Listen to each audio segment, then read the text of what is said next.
से मुलाकात करवा रहा हूं मैं, जिसके नाम का खौफ 20 गांव में फैला हुआ है। 20 गांव के किसान जमींदार साहब के नाम से काटते हैं। लोग इसे जुल्म का बादशाह कहते हैं। 20 गांव के किसानों की जमीन अपने कब्जे में करके किसी न किसी बहाने थोड़े थोड़े पैसे गरीब किसानों को देकर सारी जमीन गिरोई के नाम पर अपने घर पर रख देता है। और यहां तक कि जो थोड़ी थोड़ी जमीन किसानों के पास बची हुई होती है, अगर वो चाहे कि उसका अनाज वो शहर के मंडी में बेच ले तो नामुमकिन है।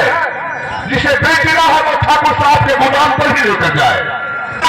भाइयों, इतना खूंखार है कि बड़े बड़े विधायक, मंत्री, एमएलए जमींदार साहब का दरबार करते हैं।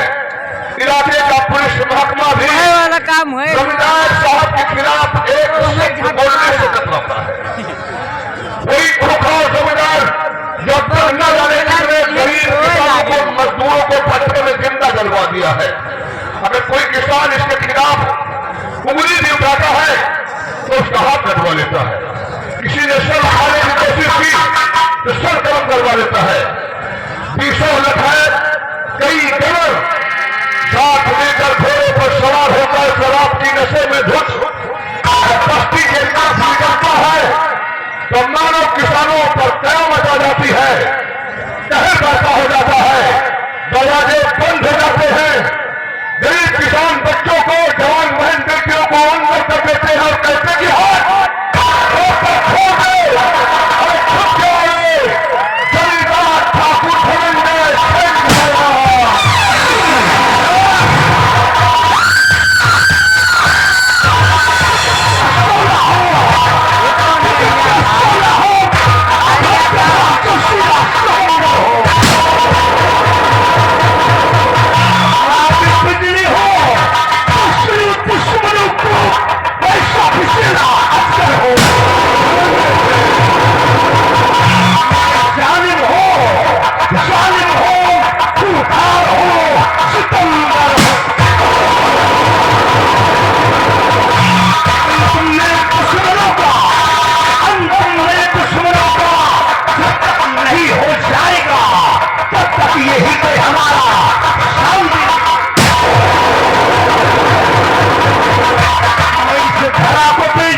जमींदार ठाकुर धनंजय हवेली पर यानी मुनीम के पद पर तैनात मुनीम का काम करने वाला है।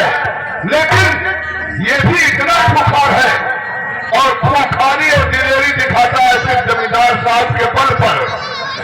ये तो इतना नियत का कच्चा है कि बस्ती में निकलता है तो किसानों की जवान बहन बेटियों को ही देखता है, उनसे गंदी नजर डालता है।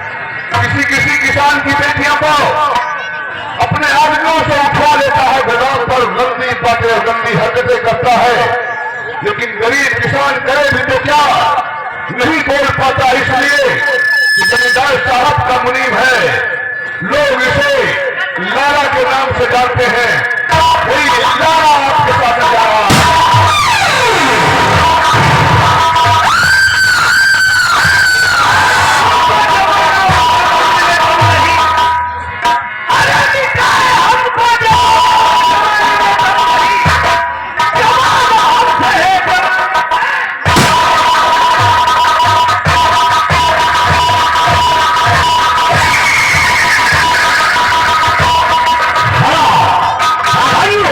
अभी आप लोग लाला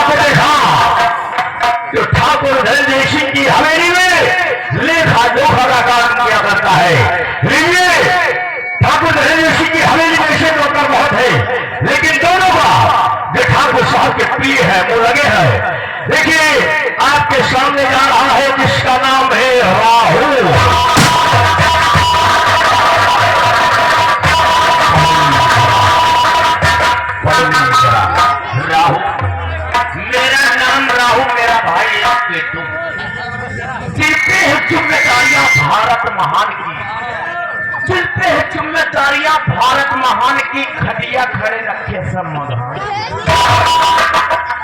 हवा चलती है तो पत्ती टूट जाती है, टट्टी जाता हूँ लेटने टूट जाती है। चलना होले हाँ, अभी आप लोग राहु को देखा। आइए उसी वृंदावन गांव में एक गरीब परिवार रहता है।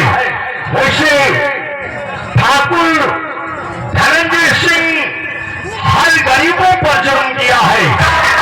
उस श्रेणी में एक गरीब किसान और भी उसी गांव में रहता है, जिसका नाम है किसान राम प्रसाद, जो कि इस समय गरीबी में अपना जीवन बसर कर रहा। घर का मुखिया जा रहा है किसान राम प्रसाद।